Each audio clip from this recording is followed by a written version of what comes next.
Hi, are you someone who cares for other people? Perhaps you're someone who has kids to look after, young children, or perhaps you're looking after an elderly parent, or a relative who is sick and has a long-term illness. Whatever the reason, there is this tendency to want and feel like you need to put these other people first. And I think that is very natural, I think that is very normal. But very often when we do care for other people, in whatever capacity, we tend to put those people well ahead of us in the fact that we're not looking after ourselves.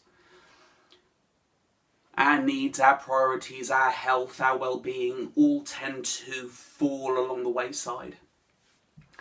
And that this dilemma isn't something that is just true for people that care for other people.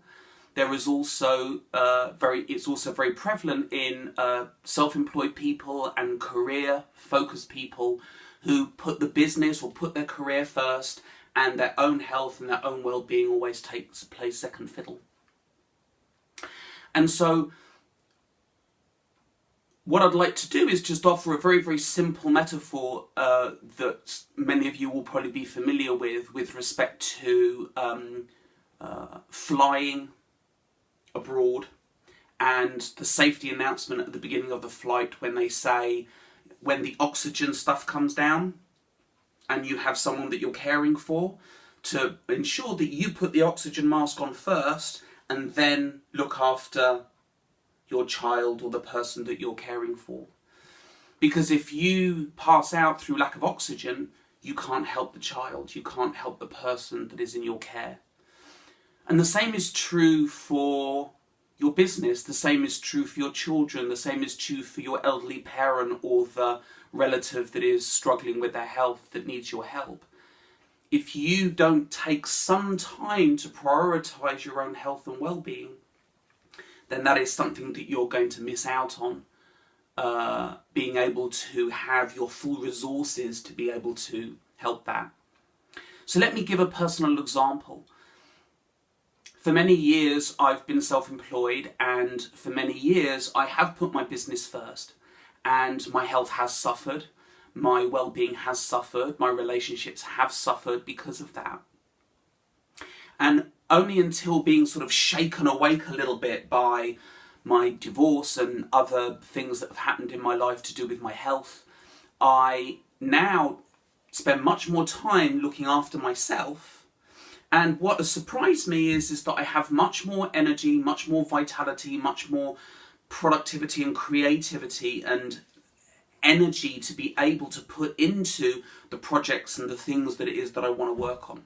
So as well as my work, I spend more time with my partner, I spend more time with my parents and my siblings, I spend more time with friends, I spend more time doing the things that are still really important to me.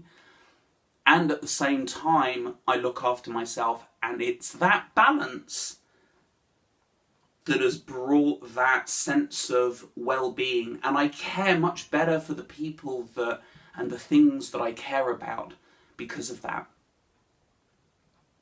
So the byproduct of that is that the mindful movement courses that I run are a classic place and a perfect place for people to come to, where they can learn some strategies to be able to self-care, to look after their stress, to protect their boundaries, to communicate better with other people, so that they are able to better care for themselves, and so therefore give more energy and better care to the people and the things that they really care about.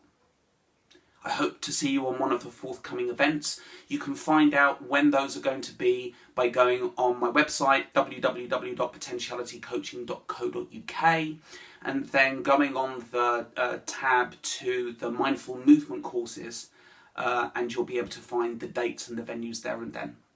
I look forward to seeing you in person. Thank you for listening.